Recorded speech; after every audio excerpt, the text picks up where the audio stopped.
Yesterday afternoon, I had the pleasure of previewing A Raisin in the Sun, which opens today at two theaters here in New York, the Translux 52nd at Lexington Avenue and the Forum Theater on Broadway and 47th Street. And sitting right next to me now at our WADO microphones is the young man who is the star of that film and is recreating his Broadway role, a man who needs very little introduction, I'm sure, Sidney Poitier. Welcome, Sidney. Thank you so much. It's a pleasure to have you here, and I'm very happy to see that you can take the time from what must be a very, very hectic schedule to sit with us for a few minutes and talk about a property, as they say in show business, that must be very close to you. The property is close to me. My schedule is not hectic. Usually it is assumed that people who work in films or who work on the stage have very hectic schedules. I don't have a thing to do. Not one single thing to do.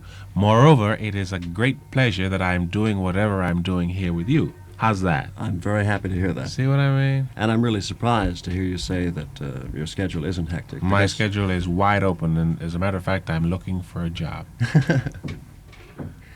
Well, I'm sure you won't have too much difficulty finding one. I've read, was it in the Times this Sunday, that you have a few things on tap. But I'd like to go back for just a moment before we talk about future plans and talk a little bit about A Raisin in the Sun. When did you first hear about this play by Lorraine Hansberry? I was in the Virgin Islands doing a film about 4 years ago, and a friend of mine sent me a wire asking me to come to New York to read a play that he thought was the best thing he had ever read. I came, I read, I agreed, and I asked him if I could do it. He said that he would be happy to have me do it. And we got together and did the show. I had the pleasure of seeing it about a month after it opened in New York, and it was a thrilling experience to me.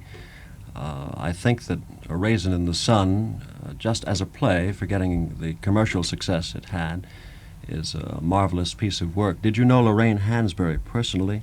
I've known Lorraine Hansberry for years. Mm-hmm. She has always been a gifted girl, but she was never interested in writing plays in the old days.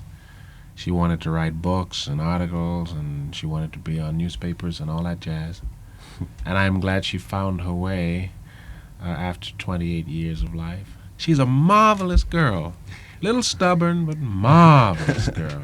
Ruby D., who was our guest yesterday, was telling how she first came upon Raisin in the Sun at her home in a reading, and she said that she didn't know that Lorraine Hansberry had written it, although she knew Lorraine. And it was only after they read the play and became excited about it that they found out that Lorraine was the writer. Yes, Ruby and I have worked together so many times. She's played my wife about 7 or 8 times in films and on the stage. There must be some Freudian reason why. I was going to say that if you play husband Maybe and wife... I've got big eyes for this chick and don't know it, huh?